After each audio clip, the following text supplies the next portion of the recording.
Hello. आज हम पढ़ेंगे पेट्रोलियम के बारे में। हमने अभी तक डिस्कस किया था कि कोयला क्या होता है, व्हाट इज़ कोल, और कोल से बनने वाले तीन प्रोडक्ट्स कोक, कोल गैस और कोल टार। इनकी क्या फंक्शंस हैं और ये क्या प्रोडक्ट्स होते हैं और कैसे बनते हैं। तो अगर हम पेट्रोलियम के बारे में डिस्कस करें, first of all petroleum is a thick liquid. ये बहुत ही गाढ़ा ब्लैक कलर का लिक्विड होता है, thick black liquid with unpleasant smell. इसकी स्मेल भी बहुत अच्छी नहीं होती। पेट्रोल और पेट्रोलियम में फ़र्क होता है। पेट्रोलियम ज़मीन के अंदर मिलता है, जैसे कि आप यहाँ देख सकते हैं कि यहाँ पे पत्थरों के बीच में ये जो काली रंग की लाइन आपको नज़र आ रही है, दिस इज़ कॉल्ड पेट्रोलियम। ये पत्थरों के बीच में होता है और ये बड़ी बड़ी ड्रिलिंग मशीन से इसको खींच कर ऊपर की तरफ निकालना पड़ता है। एंड पेट्रोलियम को ब्लैक गोल्ड के नाम से भी जाना जाता है, क्योंकि petroleum is very expensive. Black gold के नाम से इसे जाना जाता है। नाउ सबसे पहले डिस्कस करते हैं पेट्रोलियम बना कैसे। नाउ समुंदर के अंदर रहने वाले बहुत ही छोटे छोटे प्लांट्स एंड एनिमल्स जब मर जाते हैं तो वो समुंदर की तह में गिर जाते हैं और उनके ऊपर मिट्टी और क्ले और सिल्ट की लेयर इकट्ठी हो जाती है। और millions and millions of year के बाद बहुत ही हाई प्रेशर और टेम्परेचर के अंदर यही छोटे छोटे एनिमल्स एंड प्लांट पेट्रोलियम में कन्वर्ट हो जाते हैं।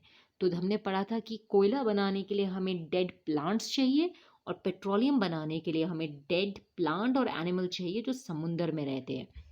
पेट्रोलियम बनाने के लिए भी बहुत हाई प्रेशर और हाई टेम्परेचर चाहिए और एब्सेंस ऑफ ऑक्सीजन चाहिए। ऑक्सीजन की एब्सेंस में मिट्टी के अंदर दफनाया हुआ बहुत ही हाई टेम्परेचर और हाई प्रेशर में कोई भी डेड प्लांट और एनिमल पेट्रोलियम में कन्वर्ट हो सकता है।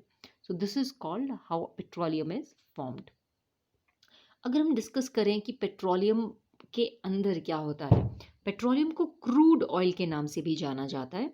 तो अगर हम देखें क्रूड ऑयल को, तो पेट्रोलियम में अबाउट 18% गैसोलीन होता है।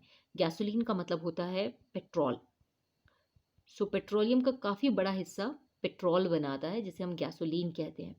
12% के हिसाब से petroleum is formed from diesel. तो पेट्रोल का काफ़ी हिस्सा डीजल भी फॉर्म करता है। तो हम जो देखते हैं कि हमारी गाड़ियाँ पेट्रोल और डीजल से जो चलती हैं वो अक्सर क्रूड ऑयल से बनती हैं, यानी कि पेट्रोलियम से बनती हैं, which is also known as the black gold. उसके अलावा कुछ और प्रोडक्ट्स भी होते हैं। उसके अलावा जेट फ्यूल भी होता है, इट इज़ अबाउट 4%, जो एरोप्लेन्स चलाने के लिए इस्तेमाल किया जाता है। ये बहुत ही प्योर तरह का फ्यूल होता है, बहुत ही स्ट्रॉन्ग फ्यूल होता है। और 1% के हिसाब से पेट्रोलियम में लिक्विड पेट्रोलियम गैस होती है, जिसे हम कहते हैं एलपीजी, लिक्विफाइड पेट्रोलियम गैस। ये एलपीजी हम घर में गैस सिलेंडर की तरह लेकर आते हैं और इस पे हम खाना बनाते हैं। सो पेट्रोलियम में बहुत सारे प्रोडक्ट्स मिलते हैं। तो अगर इंटरनेशनल मार्केट में क्रूड ऑयल की कीमत बढ़ जाए तो हमारे घर में लिक्विफाइड पेट्रोलियम गैस यानी कि गैस की कीमत बढ़ जाती है, पेट्रोल और डीजल की कीमतें बढ़ जाती हैं। So it all comes from the crude oil, right. तो चलिए अब डिस्कस करते हैं कि इन क्रूड ऑयल में से जितने भी प्रोडक्ट हैं इनको सेपरेट कैसे करते हैं। आप देख सकते हैं कि हमने इस मशीन में क्रूड ऑयल डाला है, यानी कि पेट्रोलियम डाला है, और हमने इसे हीट किया है। हीटर में हमने इसे हीट किया। तो जो चीज़ जल्दी जिस चीज़ का बॉइलिंग पॉइंट कम है वो इवेपोरेट हो जाएगी, वो जल्दी इवेपोरेट हो जाएगी। और जो चीज़ जिस चीज़ का जो चीज़ जल्दी इवेपोरेट नहीं हो सकती है वो नीचे रहेगी। तो हम देख सकते हैं कि जैसे आप इसे हीट करेंगे तो आपका सबसे 20 डिग्री सेल्सियस पे आपका रिफाइंड गैस, बॉटल गैस, यानी कि लिक्विफाइड पेट्रोलियम गैस निकल जाती है, जिसको हम ऊपर से इकट्ठी कर लेते हैं। ये लिक्विफाइड पेट्रोलियम गैस है, ये 20 डिग्री सेल्सियस पर इवेपोरेट होकर निकल जाती है, फिर हम इसे इकट्ठा कर लेते हैं। उसके बाद 70 डिग्री सेल्सियस पर हमारा पेट्रोल इवेपोरेट हो जाता है। फिर इस इवेपोरेटेड पेट्रोल को हम लिक्विफाई करके लिक्विड बनाकर हम इसे व्हीकल्स में यूज़ करते हैं। उसके बाद 120 डिग्री सेल्सियस पे हमारे पास नैप्थलीन इवेपोरेट हो जाता है। इस नैप्थलीन से बहुत सारे केमिकल्स बनते हैं और नैप्थलीन बॉल्स भी बनती हैं। फिर 170 डिग्री सेल्सियस पे हमारे पास केरोसिन इवेपोरेट हो जाता है और जेट फ्यूल भी इवेपोरेट होता है जो एरोप्लेन में इस्तेमाल होता है। पैराफिन जो कैंडल्स बनाने के काम आता है ये भी इवेपोरेट हो जाता है 170 डिग्री सेल्सियस। अगर हम टेम्परेचर को और बढ़ाए 270 डिग्री सेल्सियस पे तो डीजल फ्यूल हमारा इवेपोरेट हो जाता है जो बड़ी बड़ी मोटी मोटी गाड़ियों में इस्तेमाल होता है जैसे कि ट्रक्स एंड बसेस, और जो जेनरेटर्स में भी इस्तेमाल होता है। थोड़ा और टेम्परेचर हम बढ़ाएंगे तो लुब्रिकेटिंग ऑयल हमारा इवेपोरेट होगा जो हम सिलाई की मशीन में इस्तेमाल करते हैं या मशीन को लुब्रिकेट करने के लिए इस्तेमाल करते हैं। उसके बाद हायर टेम्परेचर में फ्यूल ऑयल जो कि शिप्स में इस्तेमाल होती हैं या फैक्ट्रीज में इस्तेमाल होती हैं। और 340 डिग्री सेल्सियस में पेट्रोलियम से बचता है बिट्यूमेन।